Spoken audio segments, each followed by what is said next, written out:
everybody, welcome back to another episode of the Hockey Talk with TG podcast. I'm Ty Glenn. Hopefully you guys are having a great Monday. I'm currently recording this on a Sunday, so the only game that is still in action is the San Jose Sharks and Calgary Flames game. Flames looking to keep their playoff hopes alive. Blue Jackets, they had a 4-1 win over the Capitals on Sunday, keeping their playoff hopes alive. I'll talk about that more throughout this episode. But happy Monday to all of you guys that are tuning in to the Hockey Talk TG podcast. Like I said, I am currently recording this on a Sunday, but it's a Monday for you guys. I wanted to get an episode out as soon as possible since I didn't put one out last Friday because I was at the ice rink. I was doing an exhibition game with a few buddies of mine, so we were all playing like a beer league hockey game, so that's why I was unable to do an episode for Friday, which, in case, to those of you who don't know what beer league hockey is, it's basically recreational hockey. It's exhibition hockey. You're out there playing for fun. You're not out there playing for real. It's just recreational fun hockey. So that's what that is. To those of you who isn't familiar with beer league. Well, anyway, before we go ahead and get started to this episode, make sure that you like and subscribe to the Hockey Talk TG podcast YouTube channel. Make sure that you're following the Hockey Talk with TG podcast on Spotify, Apple Podcasts, and iHeartRadio, and subscribe to the YouTube channel. We are with you every Monday, Wednesday, and Friday from 11:30 a.m. to noon Central Time, 12:30 p.m. to 1 p.m. Eastern Time. So you want to make sure that you're staying up to date on the latest episodes I put out of the Hockey Talk TG podcast. And speaking of which, we are closing in on 100 episodes of the Hockey Talk with TG podcast. So good job for me, and thank you to everybody that is following the Hockey Talk TG podcast, no matter if you're following on audio or you are subscribed on YouTube. Thank you guys, truly enough. Want to be able to keep growing the podcast. I got interested in radio broadcasting during my freshman year of college, and then after that, I started to have this Hockey Talk TG podcast after doing radio broadcasting in my freshman year of college. I created my own podcast to do, and hopefully it continues to grow.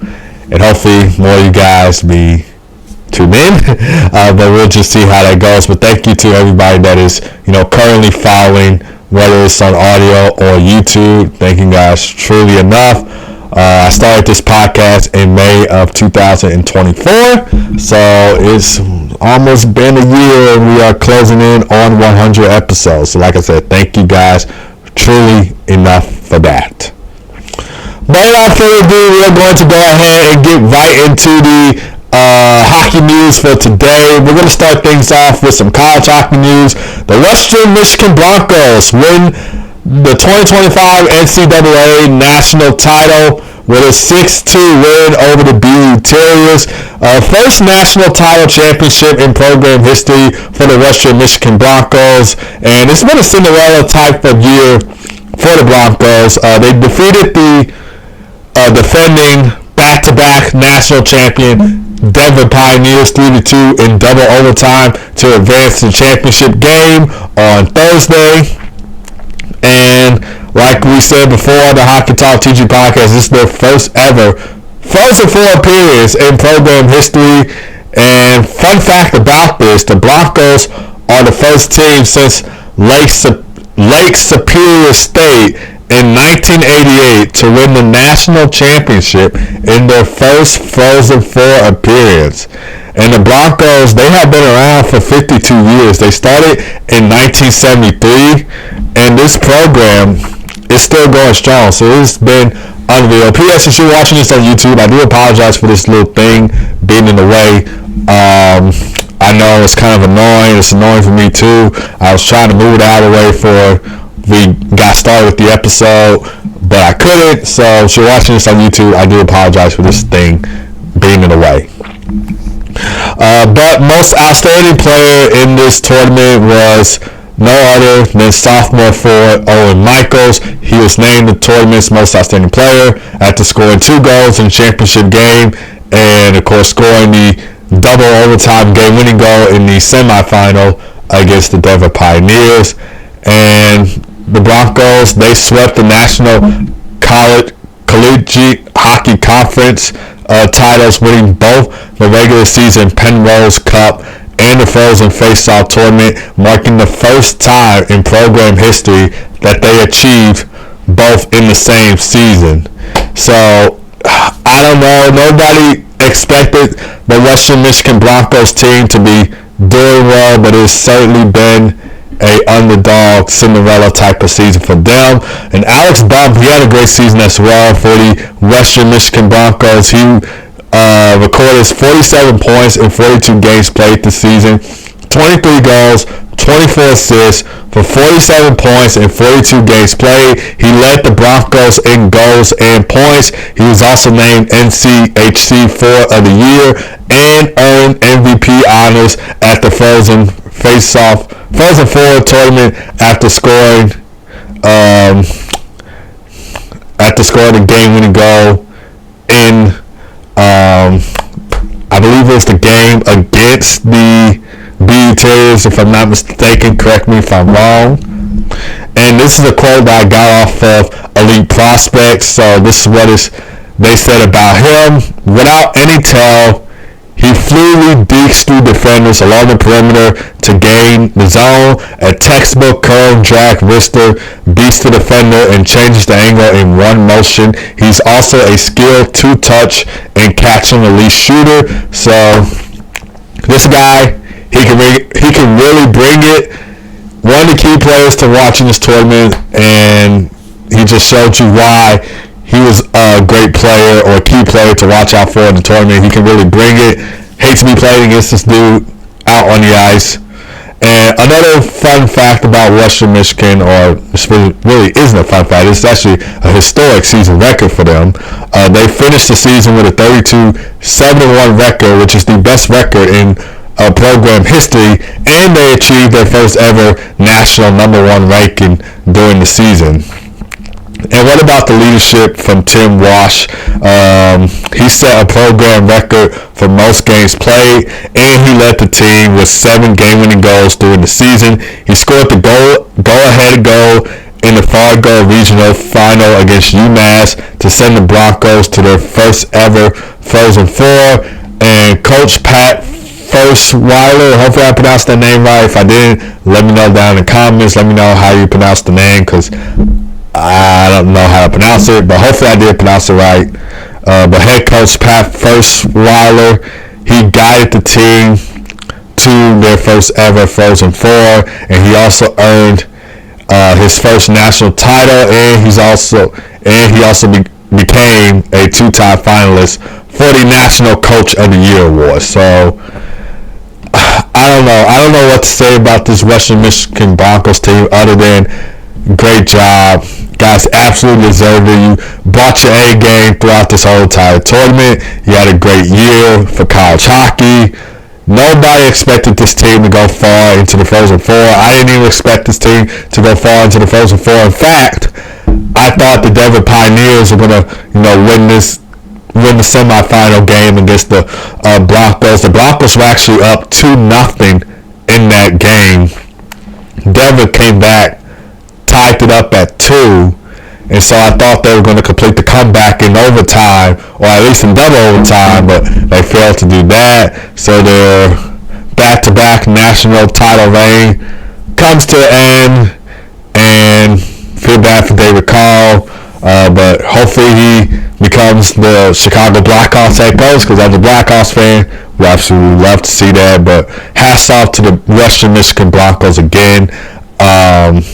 What a season it was for them, and I'm pretty sure they knew that they weren't expected to go this far, but they certainly proved the doubters wrong, proved the haters wrong, and they reached all the way to the mountaintop. First ever national title championship in program history. So congratulations to the Western Michigan Broncos once again. We're moving on to the NHL news today. So Pat Maroon and Alex Martinez, both of these veterans played their final NHL game with the Blackhawks. Unfortunately, it was a 5-4 shootout loss to the Winnipeg Jets, but both veterans are hanging up the skates. They played their final NHL game with the Blackhawks on Saturday. Sorry it had to end in a loss. The Blackhawks absolutely battled the Jets in that game. It was a tough battle overall. They actually led the Jets twice in that game. They led them 2-0 at one point, and then it was a 4-3 lead at one point, but the Jets didn't back down. Josh Morrissey was actually a key factor in that game, scoring 2 goals, both of them being in the third period, and just found a way to lead the Jets to the win. Cole Perfetti actually scored the shootout game-winning goal, but Josh Morrissey kind of was the hero in regulation, because if it wasn't for him, this game wouldn't have went to overtime, wouldn't have went to shootout. But let's take a look at Pat Maroon and Alex Martinez career. So Pat Maroon, he played 14 seasons in the NHL, 323 points in 848 career NHL games, 126 goals, 197 assists for 323 points in 848 games played. Of course, he played with the Anaheim Ducks, Edmonton Oilers, New Jersey Devils, St. Louis Blues, Tampa Bay Lightning, Minnesota Wild, Boston Bruins, and Chicago Blackhawks. He's also a 3-time Stanley Cup champion. He won the Stanley Cup in 2019 with his hometown St. Louis Blues, and then he won the back-to-back Stanley Cups, or I should say back-to-back-to-back, with the Tampa Bay Lightning, winning 2020 and 2021.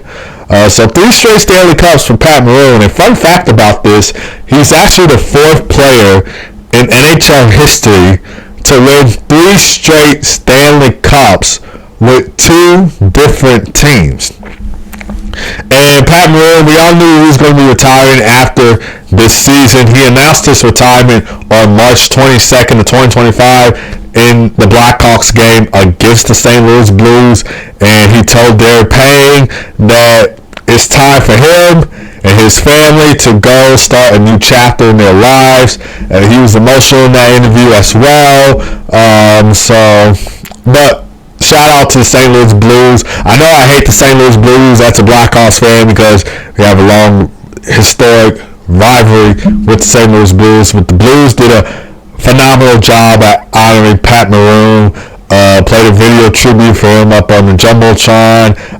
He was actually named the first star of the game in that Blackhawks lost to the St. Louis Blues. So an absolute job from the St. Louis crowd right there, and also great job from the Blackhawks crowd to give Pat Maroon a video tribute up on Jumbotron in Saturday's game. And the Blackhawks fans at the United Center, Madhouse on Madison, stood up and gave him a standing ovation, and Pat Maroon gave a salute to the crowd. Just absolutely unreal. But best of luck on his retirement. One notable moment I will always remember of Pat Maroon was when he scored that double overtime game-winning goal in Game 7 of the second round of the 2019 Stanley Cup playoffs against the Dallas Stars to send his hometown St. Louis Blues to the Western Conference Final. And of course, they went to Stanley Cup Final. We all know what happened after that. They won the Stanley Cup in 2019, their first Stanley Cup in franchise history. So that would be one moment I will always remember from Pat Maroon, scoring that double overtime game-winning goal in the second round of 2019 Stanley Cup playoffs. And in his final season with the Chicago Blackhawks, he had 19 points in 68 games played, 5 goals, 14 assists for 19 points in 68 games played. He was certainly a great veteran in the locker room. He had, I think at one time, this is something that I heard on one of the podcasts I was listening to, was when he invited Lucas Reichel over to his house for either Thanksgiving dinner or for Christmas, and him and Lucas Reichel shared that bond with each other on and off the ice. They actually played on the same line with each other on the ice, so it was an on and off ice kind of bond for Patrick Maroon and Lucas Reichel. So I'm pretty sure Lucas Reichel is going to be missing Pat Maroon as well. Good mentor to him. But best of luck to Pat Maroon on his retirement. I heard on the Morning Cup of Hockey podcast that maybe joining the NHL on TNT broadcast might be in the books for Pat Maroon, or maybe he could be a guest on or be one of the hosts on the Daily Faceoff podcast. Maybe that could be a way to go for Pat Maroon. Or maybe he can be an analyst on NHL Network. We'll just have to see what he will continue, but the game of hockey is going to stick with him forever, despite him retiring. So I'm pretty sure there's got to be something out there for Pat Maroon to do since he's hanging up the skates. One fun fact about Pat Maroon is he actually started playing roller hockey at first. So he wasn't really interested in playing ice hockey. He always loved playing roller hockey, and then eventually he got into ice hockey. It was the same thing with me, except I was always interested in playing ice hockey, but I wanted to try roller hockey and street hockey first. But for Pat Maroon's case, he didn't really seem to be interested in ice hockey. He always loved roller hockey, but at one point he started doing ice hockey as well. Like I said, it was the same thing for me as well, except I always wanted to do ice hockey, but I wanted to practice doing roller hockey and street hockey first before I can get into ice hockey.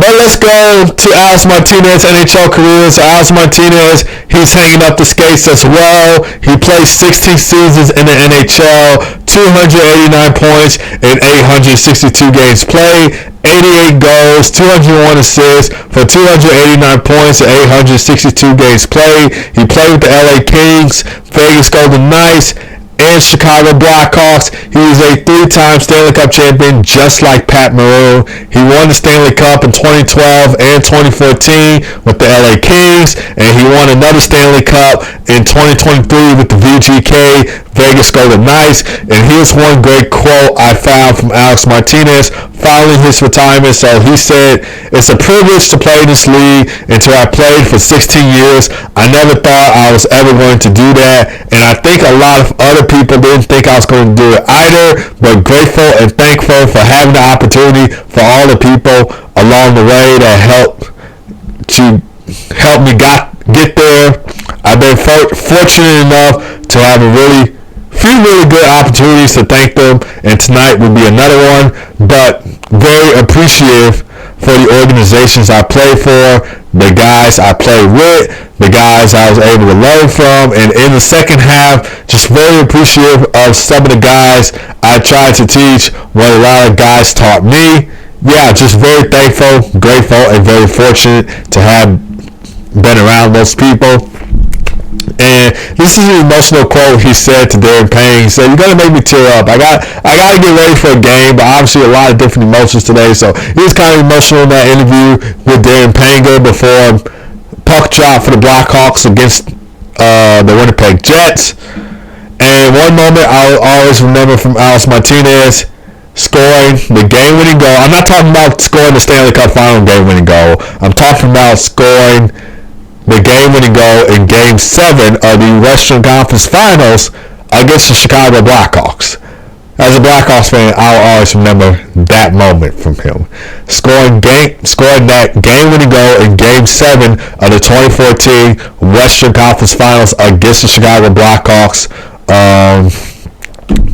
and to send the LA Kings off to the Stanley Cup Final to face the New York Rangers. And of course, he scored the overtime game-winning goal in Game 5 of the 2014 Stanley Cup Final for the LA Kings to win the Stanley Cup that year against New York Rangers. Of course, I'll always remember that moment too, but my number one moment I'll always remember for Alec Martinez is scoring that overtime, or I guess maybe when it's a double overtime game-winning goal in Game 7 of the Western Conference Finals against the Chicago Blackhawks. That'll be my number one moment, but yeah, him scoring the Stanley Cup winning goal in 2014 will be my second favorite moment.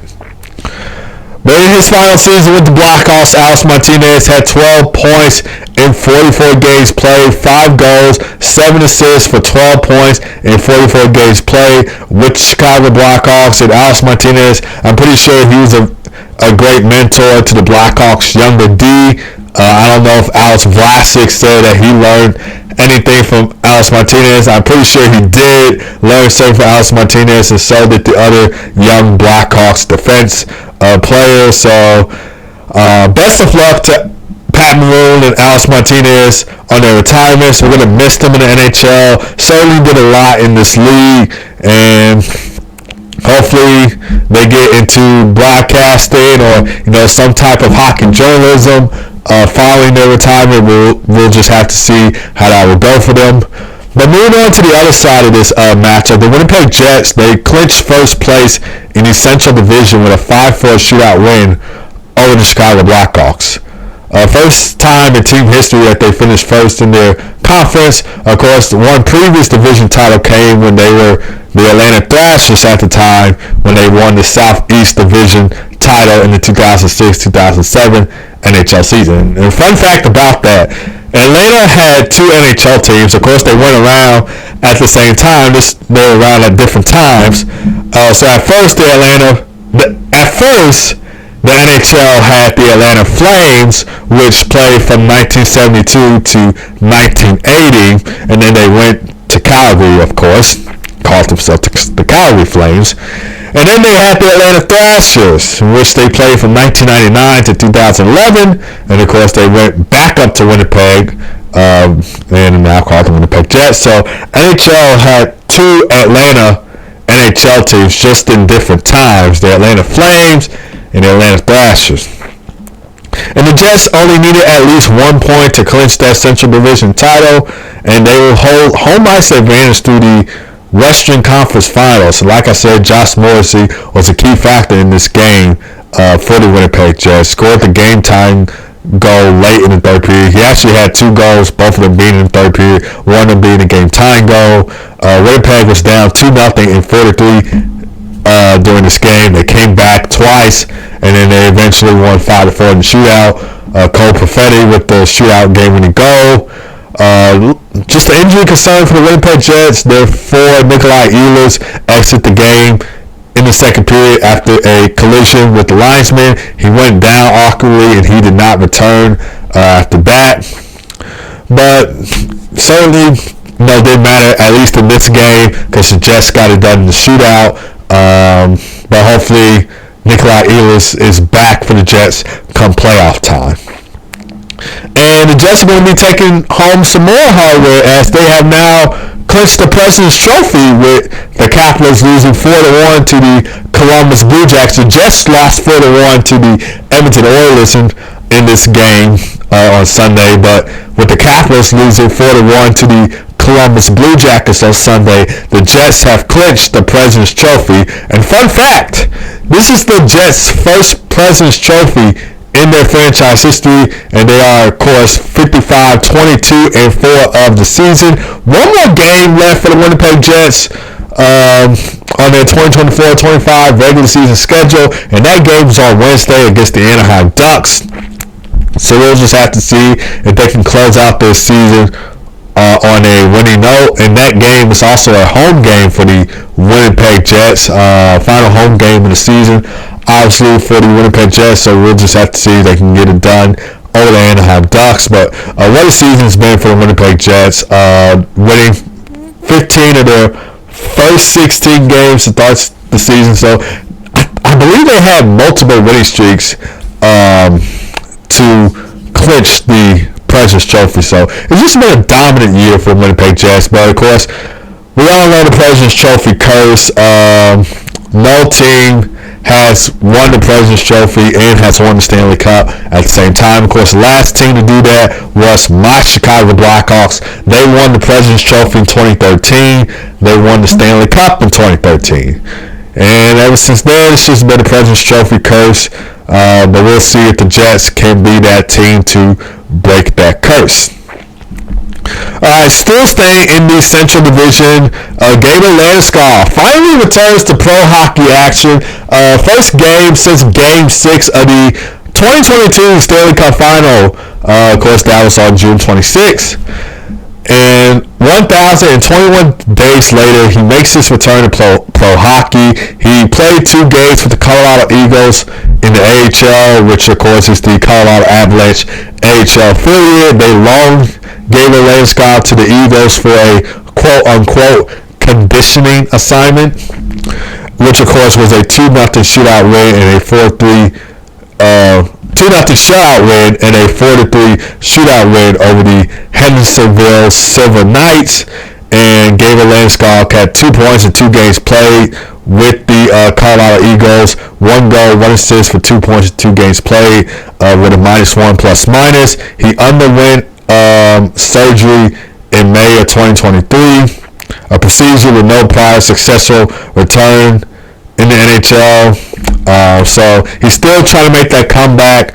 According to head coach Jared Bednar, he hopes that Gabriel Landeskog will be able to return for the Colorado Avalanche come the 2025 Stanley Cup playoffs, but he's working his way back up, so that's a good thing for Gabriel Landeskog. He has practiced with the Colorado Avalanche in their practices as well before he played with the Colorado Eagles in the AHL. So hopefully we get to see him back up in the NHL where he belongs. He still, I find this hard to believe, he still has to see for the Colorado Avalanche, even though he's playing in the AHL. But like I said, hopefully he comes back up to the AHL before playoff time for the Colorado Avalanche, but we'll just have to see how that will go. And speaking of the Colorado Avalanche, they're going to be taking on the Dallas Stars in round 1 of the 2025 Stanley Cup playoffs.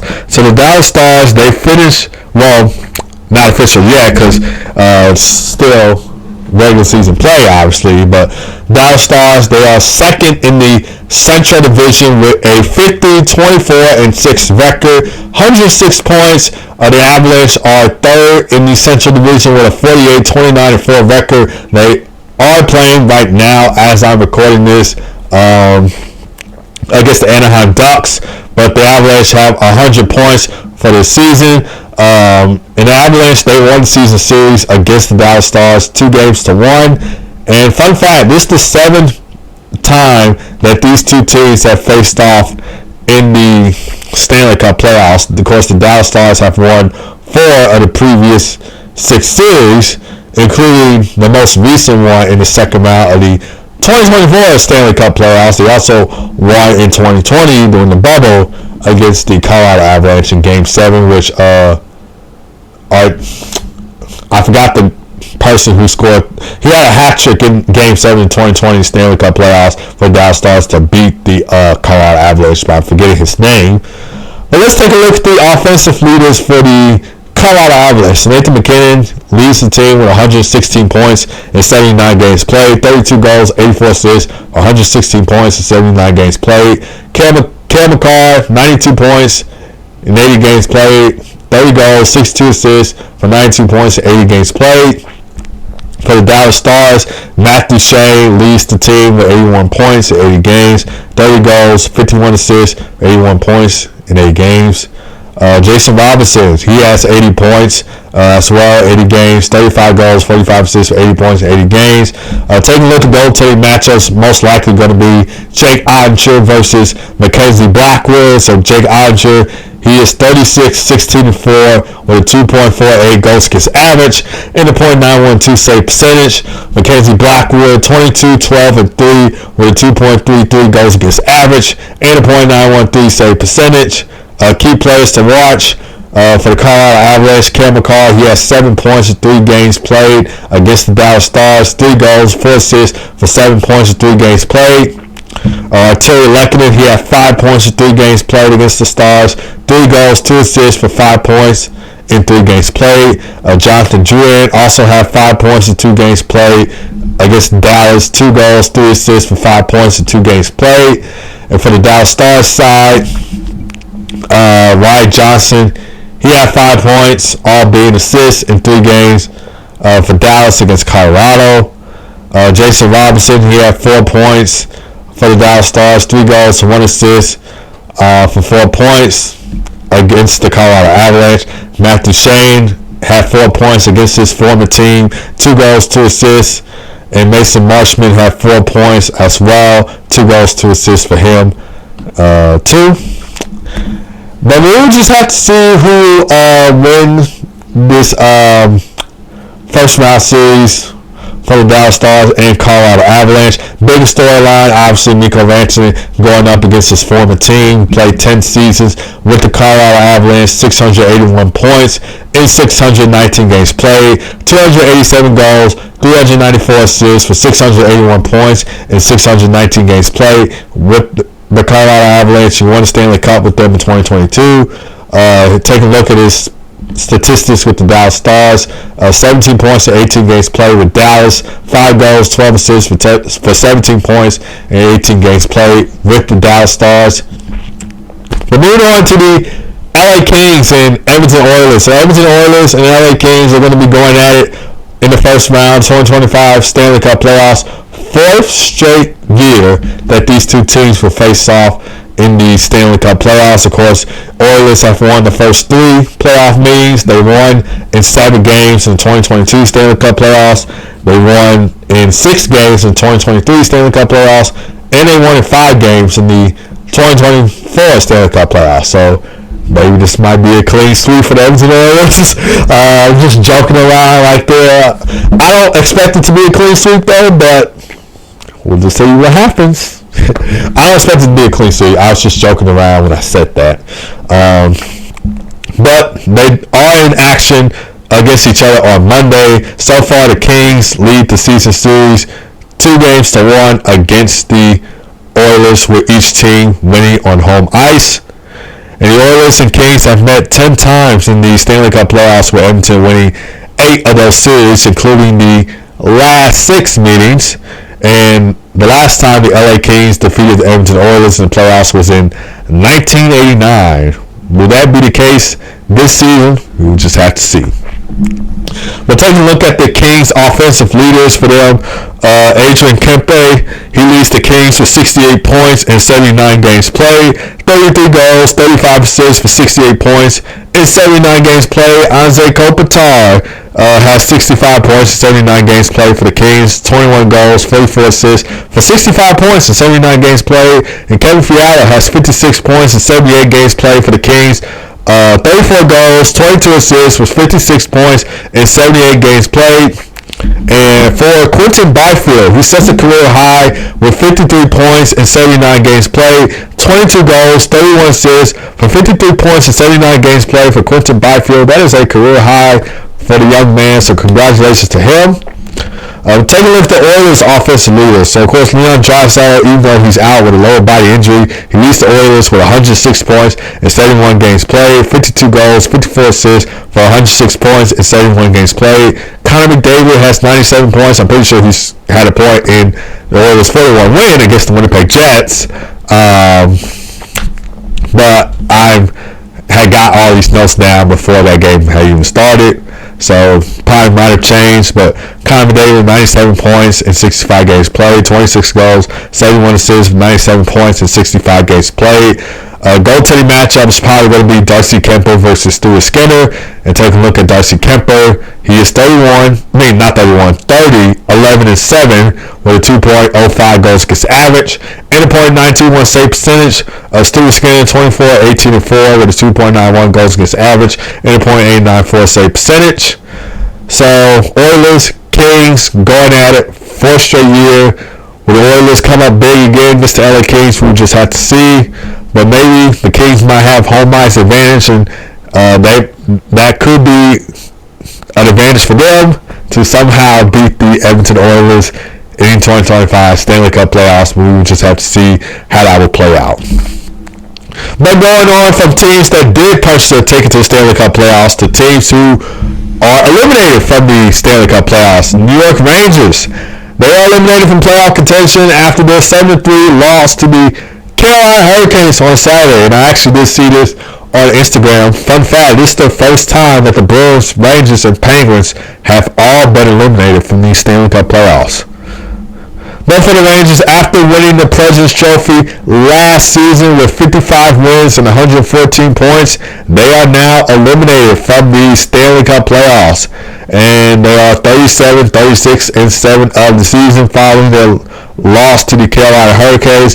And fun fact, this probably won't be a fun fact if you're a Rangers fan, but this is the second time the Rangers have failed to qualified for the Stanley Cup playoffs the season after winning the President's Trophy. They finished 34, 39, and 11 in the 1992-1993 NHL season after going 50, 25, and 5 in the 1991-1992 NHL season. But what went wrong for the New York Rangers? So it all started with a mid-season downturn. So the Rangers were 12-4-1 after their 4-3 win against the Canucks on November 19. But in the next 19 games, they went 4-14-1, including multiple losing streaks in November and December. Another thing for the Rangers that went wrong, power play issues. So the team's power play dropped from 26% in the league, third in the NHL last season, to 18% in the league, which is 27 this season, including a 11.3% rate with 4 shorthanded goals against since February the 5th. And another thing, lack of resilience. The Rangers had only 15 comeback wins this season, with none after trailing by multiple goals compared to their 28 wins last season. They might possibly find a new head coach. They probably might say Peter Laviolette is not the right head coach for the New York Rangers, so they might find a new head coach. We just have to see how that would go. But keys for them heading into the 2025-26 NHL season: reignite the power play. The Rangers need their main advantage to be really good heading into next season. Their power play went from 3rd in the league last season to 27th this season. That is going to have to change. And another thing, we need to see consistency from this group. They rely too heavily on their top line. We need to see some secondary scoring from the New York Rangers. And another thing, we can't be scratching these young players. So I saw that Brendan Othman and Gabe Perreault was scratched. We can't be doing that. We got to give the young players a chance for this one.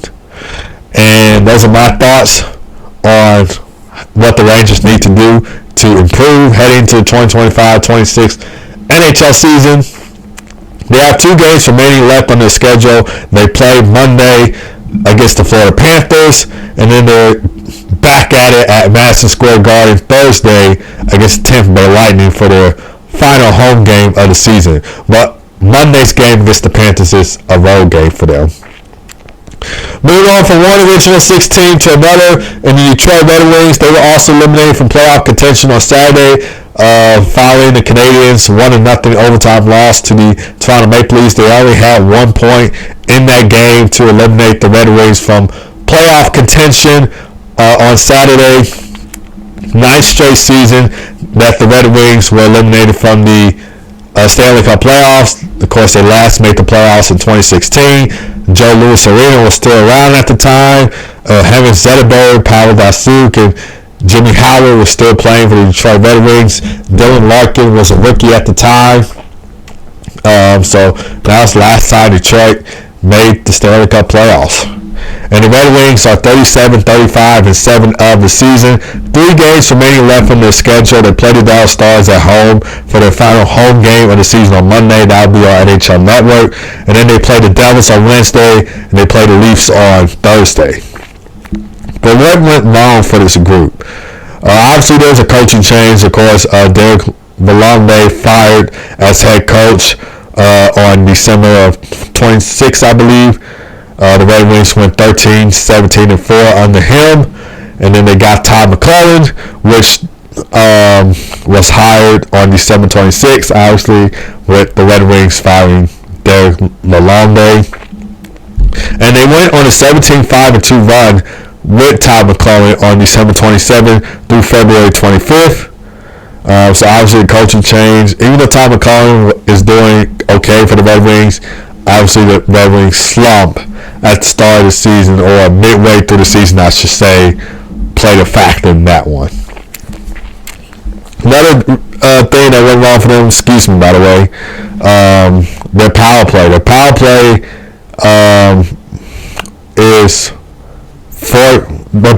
was effective, 4th in the NHL, but the team has struggled at even strength, scoring only 134 5-on-5 goals, ranking 4th fewest in the league for them. And another thing, the penalty kill issues. Their penalty kill was last in the league at 70%. It was 69.5%, but rounded into 70%, which is the lowest in team history, by the way. But keys for them heading to the 2025-26 season, we need to see some balanced, even strength scoring. Detroit had one of the league's worst 5-on-5 offenses. The power play was excellent, 4th in the NHL, 27%. They must improve on scoring that even strength to avoid reliance on their special teams. And of course, the penalty kill has got to be fixed. Excuse me. The penalty kill has got to be fixed. The penalty kill is dead last in the league, which is the worst in franchise history and 3rd worst all time. Defensive structure and great penalty kill will be key heading to next season. And another thing, we need to see consistency out of this group. So it kind of reminded me of how the Red Wings came so close to making the playoffs last season, but then they choked. Well, actually, they did win that game against Montreal, but the Capitals ended up winning that game against the Flyers to eliminate the Red Wings from playoff contention. So it seems like the Red Wings do really good at one point, and then when they get to the end of the season, they do bad and they're eliminated from the playoffs. And that needs to change heading into next season. And we need to see great things under Tom McCullough. So of course, Red Wings so far are 24-18-3 under Tom McCullough. Of course, they have the coaching change. It's going to be a full 82 game season with him behind the bench. So the Red Wings need to put up a great record under him to get back into the Stanley Cup playoffs. Like I said, they have 3 games remaining left on their schedule. Play the Dallas Stars for their final home game of the season on Monday. That game will be on NHL Network. And then they play the Devils on Wednesday. And then the Maple Leafs on Thursday. Alright, NHL games on the slate for today. So there's only 6 games on the slate for this Monday. Starting with my Chicago Blackhawks taking on the Montreal Canadiens at 6 o'clock p.m. Central Time. This game will air on Amazon Prime for Canadians. And this game will air on ESPN Plus for Americans. Last meeting of the season between two teams, the Blackhawks won 4-2 against the Canadiens at home on January the 3rd. Obviously, the big storyline for this game, Ivan Demidov's NHL debut against the Chicago Blackhawks, and of course the Canadiens trying to lock up that second wildcard spot and clinch playoff berth. First playoff berth since 2021 from the Montreal Canadiens. So those are 2 big storylines for that game. The Ivan Demidov NHL debut, and obviously them trying to clinch the Stanley Cup playoffs and eliminate the Blue Jackets from playoff contention. So, of course, Ivan Demidov signed a 3-year entry-level contract deal with the Canadiens last Tuesday. He was drafted 5th overall in the first round of the 2024 NHL Draft. He led SKA St. Petersburg of the KHL with 49 points in 65 games played, 19 goals, 30 assists for 49 points in 65 games played, tied for the team lead with 5 points in 6 KHL playoff games, 3 goals, 2 assists for 5 points in 6 playoff games in the KHL. And of course, SKA St. Petersburg was eliminated from the postseason with a 5-2 loss to Dynamo Minsk on Sunday. And Demidov did mention during the 2024 NHL Draft that his plan was to come into the NHL for the 2025-26 season. I think the Canadiens have 2 games left remaining on their schedule before the season closes. So he's going to have a full 82-game season coming up ahead next season. And then we got the Dallas Stars taking on the Detroit Red Wings at 6 o'clock p.m. Central Time. That game, like I said, will air on NHL Network. Last meeting of the season between 2 teams. The Stars won the first meeting 4-1 at home on January 19th. And then we got a 2024 Eastern Conference Final rematch between New York Rangers and Florida Panthers at 6 o'clock p.m. Central Time. Last meeting of the season between 2 teams. Panthers won the first 2 meetings, won 3-1 on October 24th at Madison Square Garden, and then they won 5-3 at Amerant Bank Arena on December 30th. We'll see if they can sweep the season series against the Rangers. And then we got Utah Hockey Club taking on Nashville Predators at 7 o'clock p.m. Central Time for a Central Division showdown in Smashville. Last meeting of the season between two teams. Predators won the first two meets. They shut out Utah 4-0 at home on November 9th. And, of course, most recently being on last week, they won 4-3 in the shootout. And then we got a Pacific Division first round matchup showdown between the LA Kings and Edmonton Oilers at 9 o'clock p.m. Central Time. This will air on NHL Network. Last meeting of the season between two teams. The home team has won the first three games. Kings won 4-3 in overtime at home on December 28th. Quentin Byfield with the overtime game to go in that game. And then the Oilers shut out the Kings at Rogers Place on January 3rd. The 13th. And then the Kings shut out the Oilers 3-0 on April the 5th. We'll see if the home team can sweep the season series almost. And then we got another Pacific Division showdown between two teams who are not going to be in the Stanley Cup playoffs. San Jose Sharks and Vancouver Canucks at 9 o'clock p.m. Central Time. Last meeting of the season between two teams. Canucks won the first three meetings. They won 3-2 in regulation in San Jose on November 2nd. They won 4-3 in regulation at home on December 23rd, which of course was Macklin celebrating his first NHL game in his hometown city of Vancouver. He had 2 assists in that game, by the way. And then the Canucks also won 2-1 overtime in San Jose on February 22nd. Before we wrap up the podcast, Alex Ovechkin scored goal number 896 in the Capitals' 4-1 loss to the Blue Jackets on Sunday. Capitals have 2 games remaining, road games against the Islanders on Tuesday and against the Penguins on Thursday, so could still have time to get 900 goals before the season is over with. Of course, Alex Ovechkin did not play in Saturday's game against the Blue Jackets, which of course was a 7-0 shutout win for the Blue Jackets. He had to rest for that game, but he did play Sunday's game against the Blue Jackets, which he scored goal number 896, just 4 goals away from 900. I believe there's still time before the regular season concludes for the Capitals for him to get goal number 900 in his career. Alright guys, that is going to do it for this episode of Hockey Talk with TG Podcast. Thank you guys for tuning in as always. Really do appreciate it. Went to 47 minutes of this episode of Hockey Talk TG Podcast. Really impressive. So, starting to get over 30 minutes for some of these episodes of the Hockey Talk TG Podcast. But, yeah. Well, hopefully you guys have a great rest of your day. God first as always. Be blessed. I'll see you guys Wednesday for another episode of the Hockey Talk TG Podcast. Can't believe we're in the final week of the 2024-25 NHL season. Stanley Cup playoffs start this Saturday, April the 19th. So, lots going on during this time of year, but we're all here for the ride. Anyway, hopefully you guys, like I said, have a great rest of your day. Keep God first. And I'll see you Wednesday for another episode of the Hockey Talk with TG Podcast. Take care.